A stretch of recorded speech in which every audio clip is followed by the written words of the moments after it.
क्या आप जानते हैं कि भारत में एक ऐसी गुप्त संस्था है जिसका जिक्र खुद सम्राट अशोक ने दुनिया से छिपा कर रखा था।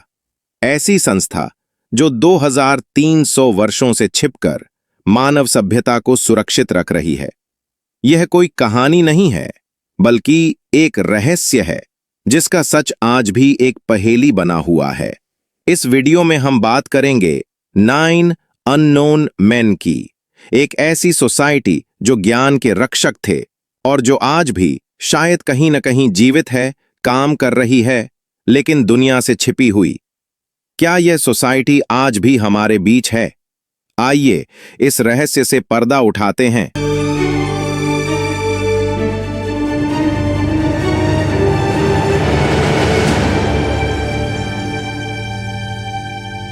भाग 1, अशोक और कलिंग युद्ध।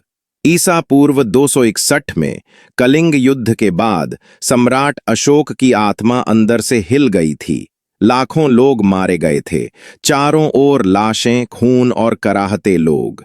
एक जीता जागता सम्राट अंदर से टूट चुका था।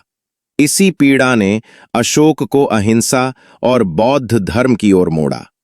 लेकिन अशोक जानते थे कि मानव जाति के पास इतनी शक्ति है कि अगर वो गलत हाथों में चली गई तो विनाश निश्चित है। अशोक ने तय किया कि कुछ ज्ञान को सिर्फ कुछ विशिष्ट लोगों के पास ही रखा जाएगा।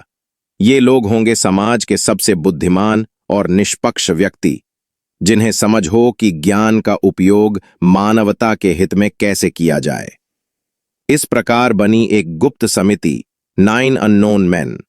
हर एक व्यक्ति एक विशेष क्षेत्र का विशेषज्ञ था और उसे दी गई एक पुस्तक जिसमें था अनंत और रहस्यमयी ज्ञान।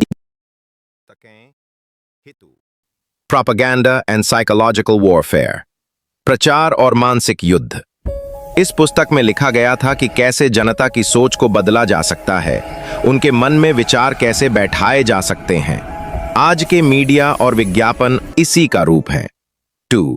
फिजियोलॉजी, शरीर विज्ञान, व्यक्ति के शरीर के सबसे कमजोर बिंदुओं का ज्ञान।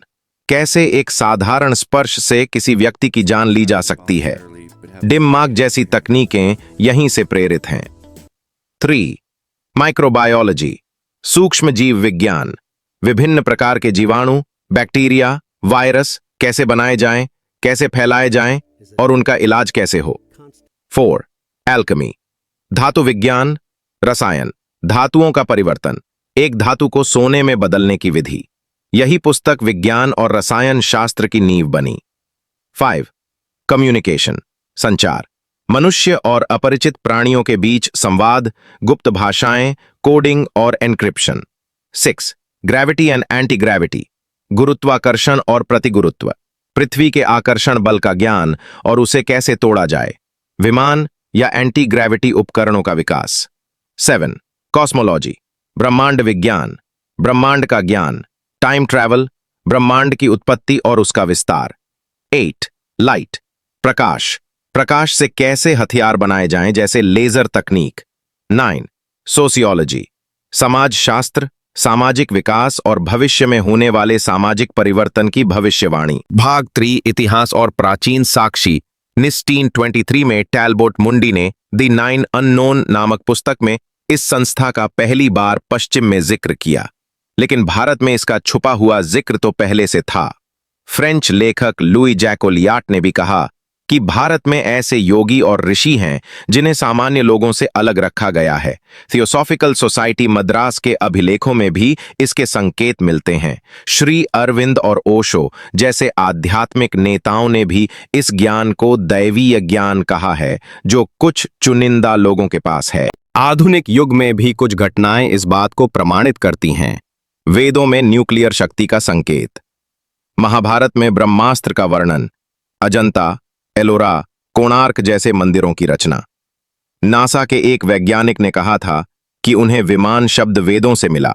भारत के वैज्ञानिक जैसे जे.सी. बोस, विक्रम साराभाई के विचार सामान्य शोध से कई कदम आगे थे। क्या उनका संपर्क किसी गुप्त संस्था से था? क्या वे आज भी जीवित हैं? कुछ सिद्धांतों के अनुसार हर युग में इन 9 लोगों की जगह नए लोग ले लेते हैं। शायद ये लोग इसरो, डीआरडीओ या रॉ जैसी संस्थाओं में काम कर रहे हों। शायद कुछ साधु योगी जिनकी पहचान हम नहीं कर पाते, वे भी इनमें से हो सकते हैं।